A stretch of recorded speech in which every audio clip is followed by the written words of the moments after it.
আমারে চিনল না বলে আমাকে আঘাত করেছে।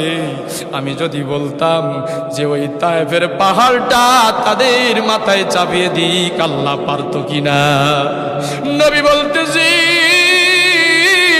ওগো আয়েশা শোনো, আল্লাহ যে দায়িত্ব আমারে দিয়েছে, একটা কথার দায়িত্ব দিয়েছে, একটা লকব দিয়েছে। বলেন লা ইলাহা ইল্লাল্লাহু মুহাম্মাদুর রাসূলুল্লাহ।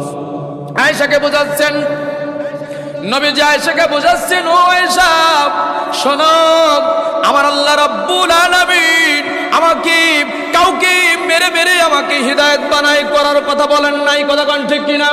আল্লাহ নবী বলেন, ওগো আয়েশা, আমি যদি তায়েফের ময়দানে ওই মানুষগুলোকে আমি মেরে ফেলে দিতে পারতাম, আল্লাহর ফেরেশতা দিয়ে তাদেরকে সব নিঃশেষ করে দিও। ওগো আয়েশা শোনো, আল্লাহ যে লকব আমারে দিয়েছে, কালিমার লকবটা দিয়েছি, আর তারা যদি এই লকবটা যদি আমি মানুষের কাছে, কাফেরদের কাছে পৌঁছে না দেয়, তাহলে আমার গুনাহগার উম্মতেরা ওরা জাহান্নামে যাবে। আমার ভাইরা শুধু তাই নয়, আয়েশা বলতেছি, ওগো নবী, আল্লাহর কাছে আপনি দোয়া করেন, এই কালো কালো মেস্তার দাগ ওরা বুঝি না, এই জন্য আপনার পাথর আঘাত আপনার করেছে, এই জন্য আপনাকে মেরেছে।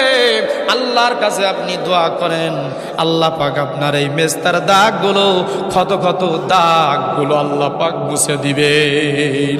আমার প্রিয় ভাইরা আমার, শুধু তাই নয়, খুব গুরুত্বপূর্ণ কথা শেষে, খুব গুরুত্বপূর্ণ কথা আমার ভাইরা আয়েশাকে বলতেছে, আয়েশা রে, এই যে কত কত দাগ তুমি দেখতেছো, সোনার নবীর গায়ে কত কত দাগ তুমি দেখতেছো রে আয়েশা, শোনো শোনো আয়েশা রে, এই হাসরের মাঠে আমি নবী যখন উঠবো, তখন আল্লাহর কাছে আমি প্রশ্ন করতে পারবো, ঠিক না?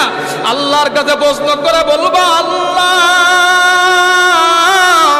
বিনিময়ে আমার গুনাহগার উম্মতদেরকে আপনি হাজারো লাখ লাখ বিলিয়ন বিলিয়ন গুনাহগার বান্দারা তারা গুনাহের মধ্যে লিপ্ত ছিল, ওগো আল্লাহ, এই ক্ষত ক্ষত দাগের বিনিময়ে আমার উম্মতদেরকে, গুনাহগার উম্মতদেরকে আপনি জান্নাতে দিয়ে দে।